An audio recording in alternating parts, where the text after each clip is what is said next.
नमस्कार दोस्तों, स्वागत है आप सभी का हमारे इस चैनल गरुड़ धर्मार्थ पर। दोस्तों, दुनिया भर में शायद भारत ही एकमात्र ऐसा देश है जहां पर कई तरह के धर्म और कल्चर पाए जाते हैं।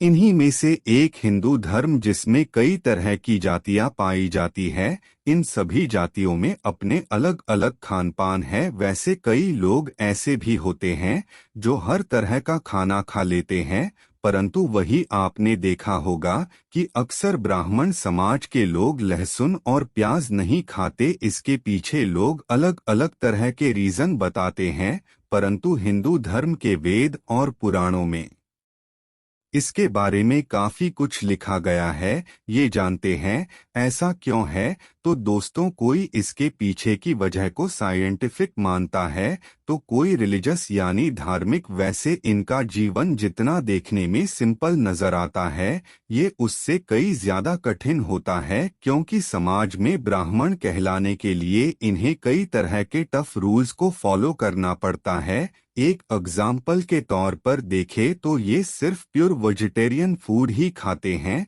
यहाँ तक कि इनमें तेज मिर्च मसाले वाला खाना भी शामिल नहीं होता है। अब ऐसा क्यों होता है? तो कुछ ब्राह्मण बताते हैं कि इस तरह का कई जनरेशन से चला आ रहा है और उनकी फैमिली भी इसे कई सालों से फॉलो कर रही है, इसलिए वो भी इसे मानते हैं। वहीं कुछ ब्राह्मणों को ये भी कहते सुना जाता है कि ऐसा करना उनके धर्म के विरुद्ध है, इसी वजह से वैसी कोई चीज नहीं करना चाहते हैं जिससे उनका धर्म भ्रष्ट हो। शास्त्रों की माने तो लहसुन, प्याज, यहाँ तक कि मशरूम भी ब्राह्मणों को खाने के लिए मना किए गए हैं, क्योंकि ये सभी खाने की चीजें शरीर में अशुद्धि बढ़ाती है। जैसे इन्हें खाने के बाद गुस्सा करने की आदत बढ़ जाती है। वहीं ब्राह्मणों का काम पूजा पाठ करना होता है, इसके लिए उन्हें अपना मन और तन दोनों ही शुद्ध रखना बहुत जरूरी होता है,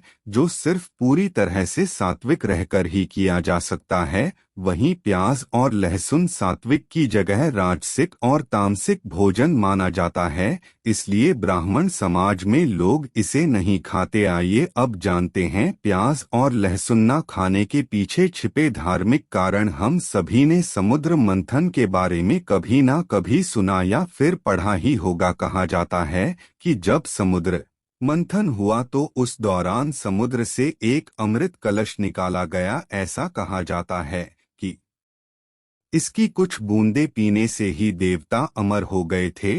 वही जब भगवान विष्णु एक लाइन में बैठे सभी देवताओं के अमृत बांट रहे थे, तो उसी समय राहु और केतु नाम के दो राक्षस अपना वेश बदलकर चुपचाप इस लाइन में आकर बैठ गए, जिसके बारे में किसी को भी पता नहीं चला। और ऐसे में गलती से भगवान विष्णु ने उन्हें भी अमृत पिला दिया। परंतु जब देवताओं को इस बात का पता चला कि ये राहु और केतु नाम के दो राक्षस हैं जो रूप बदलकर पीने के लिए आए हैं, इस बात से विष्णु जी ने नाराज होकर अपने सुदर्शन चक्र से इन दोनों राक्षसों के सिर से उनके धड़ को अलग कर दिया। हालांकि जब तक उनका सिर धड़ से अलग हुआ तब तक इन दोनों के मुंह में अमृत की कुछ बूंदें जा चुकी थी, लिहाजा वो दोनों अमर हो चुके थे। इतना ही नहीं, भगवान विष्णु के प्रहार से जब इन दोनों राक्षसों की गर्दन कटी तो खून की कुछ बूंदें धरती पर भी गिरी, और ऐसा कहा जाता है कि इन्हीं बूंदों से प्याज और लहसुन की उत्पत्ति हुई। ऐसा देखा जाता है कि प्याज और लहसुन खाने पर हमारे मुंह में स्मेल आने लगती है। ब्राह्मणों का मानना है कि गंध या स्मेल इन राक्षसों के खून की होती है, और इन प्याज और लहसुनों में राक्षसों का वास होता है। वहीं आयुर्वेद की बात करें तो इसे खाने के हिसाब से 3 पार्ट में डिवाइड किया गया है, जो हम एक एक करके आपको बताने वाले हैं। हालांकि इसके पीछे कुछ साइंटिफिक रीजन भी है। आपकी जानकारी के लिए बता दें कि आयुर्वेद में प्याज और लहसुन को राजसिक और तामसिक बताया गया है। राजसिक शब्द का अर्थ रजोगुनी, यानी ऐसा खाना जो राजा महाराजा जैसे लोग खाते हैं। ऐसे लोग मेहनत के बजाय सिर्फ सुख समृद्धि और भोग विलासिता के पीछे भागते रहते हैं। इस तरह का खाना बहुत ज्यादा स्पाइसी और ऑयली होता है जो डाइजेशन को स्लो करने का काम करता है। तीखा होने की वजह से ये गुस्से को भी बढ़ाने का काम करता है। इस तरह के खाने में चाय, मिठाई, चाइनीज फूड, तले भुने हुए नाश्ते जैसी सभी चीजें आती हैं। वहीं तामसिक भोजन की बात करें तो ये तेज स्मेल और नींद लाने होता है। ऐसा खाना बॉडी में उन केमिकल रिएक्शन को बढ़ाता है जिससे हमारे शरीर में उत्तेजना होने लगती है। अब अगर इसी बात को स्पिरिचुअलिटी से जोड़कर देखें तो एक्साइटमेंट की वजह से धर्म के रास्ते पर चलने में परेशानियां होती है जिससे कंसंट्रेशन तो बिगड़ता ही है और सिर्फ कंट्रोल पावर भी कहीं ना कहीं खत्म हो जाती है। इसी वजह से ब्राह्मण प्याज लहसुन जैसी चीजें नहीं खाते हैं। इस साइंटिफिक चीज को स्पिरिचुअलिटी से जोड़कर देखा और फॉलो किया जाता है। इस तरह के खाने प्याज, अदरक, लहसुन, मैदे से बनी चीजें, शराब, तंबाकू, पान, मांस, मच्छी, अंडा जैसी चीजें तामसिक भोजन में आती हैं। आपने अक्सर सुना होगा कि ब्राह्मणों के अलावा जो लोग फास्ट या व्रत रखते हैं वो लोग भी लहसुन और प्याज से बने खाने से दूर रहते हैं।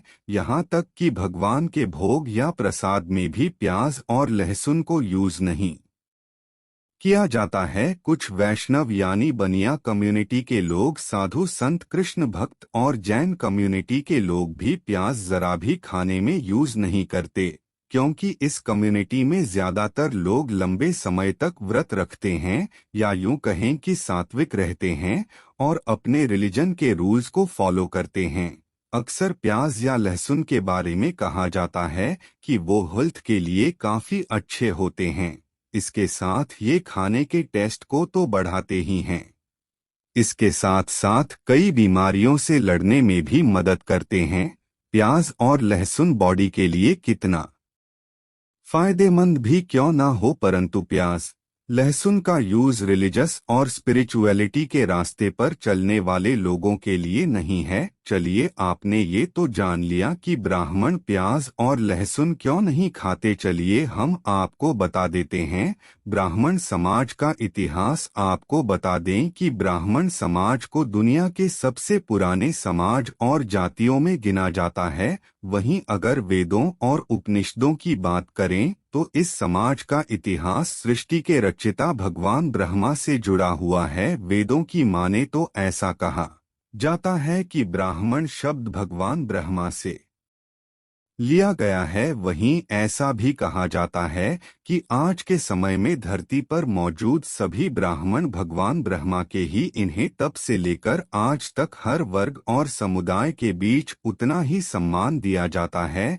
जितना पहले दिया जाता था। वहीं पुराने समय में इनके काम समाज में लोगों की धर्म की शिक्षा और आध्यात्मिक ज्ञान देना होता था। कुछ इतिहासकारों के अनुसार ऐसा भी माना जाता है कि पुराने समय में किसी भी हिंदू राजा के राज दरबार में एक ब्राह्मण की आज्ञा के बिना कोई काम नहीं होता था। इन सभी वजहों से ब्राह्मण समाज के लोगों को भगवान का दर्जा दिया जाता है। तो दोस्तों, क्या आप भी ऊपर बताए गए इन चीजों से सहमत है या फिर आपके विचार इस मुद्दे पर कुछ और ही हैं? सो आज के लिए इतना ही। मिलते हैं ऐसी ही एक और नई वीडियो में।